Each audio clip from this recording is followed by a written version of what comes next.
ಪ್ರಜೆಗಳಾದ ನಾವು ಭಾರತವನ್ನು ಸಾರ್ವಭೌಮ, ಸಮಾಜವಾದಿ, ಜಾತ್ಯತೀತ, ಪ್ರಜಾಸತ್ತಾತ್ಮಕ ಗಣರಾಜ್ಯವನ್ನಾಗಿ ರೂಪಿಸುವುದಕ್ಕಾಗಿ ಭಾರತದ ಎಲ್ಲ ಪ್ರಜೆಗಳಿಗೆ ಸಾಮಾಜಿಕ, ಆರ್ಥಿಕ ಮತ್ತು ರಾಜಕೀಯ ನ್ಯಾಯವನ್ನು, ವಿಚಾರ, ಅಭಿವ್ಯಕ್ತಿ, ನಂಬಿಕೆ, ಧರ್ಮ ಮತ್ತು ಉಪಾಸನೆಯ ಸ್ವಾತಂತ್ರ್ಯವನ್ನು, ಸ್ಥಾನಮಾನ ಮತ್ತು ಅವಕಾಶಗಳ ಸಮತೆಯನ್ನು ದೊರೆಯುವಂತೆ ಮಾಡುವುದಕ್ಕಾಗಿ, ವ್ಯಕ್ತಿ ಗೌರವ, ದೇಶದ ಏಕತೆ ಮತ್ತು ಸಮಗ್ರತೆಗಾಗಿ ಎಲ್ಲರಲ್ಲಿ ಭ್ರಾತೃತ್ವ ಭಾವನೆಯನ್ನು ಮೂಡಿಸುವುದಕ್ಕೆ ದೃಢ ಸಂಕಲ್ಪ ಮಾಡಿ ನಮ್ಮ ಸಂವಿಧಾನ ಸಭೆಯಲ್ಲಿ 1949ನೇ ಇಸವಿಯ ನವೆಂಬರ್ ತಿಂಗಳ 26ನೆಯ ದಿನದಂದು ಈ ಸಂವಿಧಾನವನ್ನು ನಮಗೆ ನಾವೇ ಅರ್ಪಿಸಿಕೊಂಡು ಅಂಗೀಕರಿಸಿ ಶಾಸನವಾಗಿ ವಿಧಿಸಿಕೊಂಡಿದ್ದೇವೆ.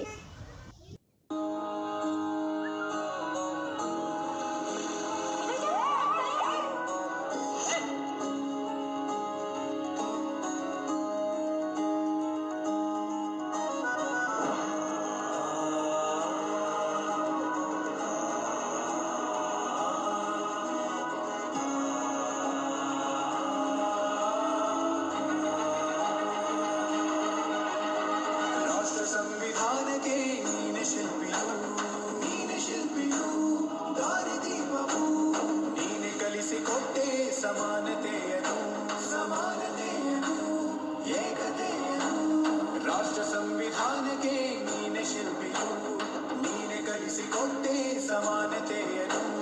ನಿನ್ನ ಲೇಖನಿಯ ಬರಹ ದೇಶ ಗರ್ಜನೆ, ಒಂದು ಒಂದು ಮಾತು ಕೂಡ ಭೀಮ ಗರ್ಜನೆ. ನಾಯಕ ನೀನು ಭೀಮರ, ಮಹಾನಾಯಕ ನೀನು ಭೀಮರ, ನಾಯಕ ನೀನು ಭೀಮರ, ಮಹಾನಾಯಕ ನೀನು ಭೀಮರ. ನೊಂದ ಜನರಿಗೆ ನೀ ದೇವರೋ ಜಗ ಹೇಳಿದೆ ಜೈ ಭೀಮರ.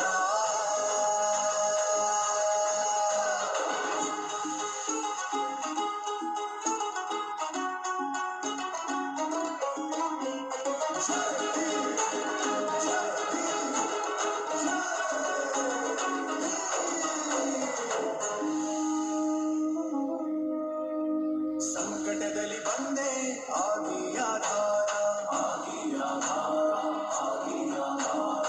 ನಿನ್ನಿಂದ ಅಸಮಾನತೆ ಈಗ ದೂರ, ಕರಗೋಯ್ತು ಭಾರ, ಮರೆಯಾಯ್ತು ದೂರ. ಸಂಕಟದಲ್ಲಿ ಬಂದೆ ಆಗಿ ಆಧಾರ, ನಿನ್ನಿಂದ ಅಸಮಾನತೆ ಈಗ ದೂರ. ನೀ ತೋರಿದ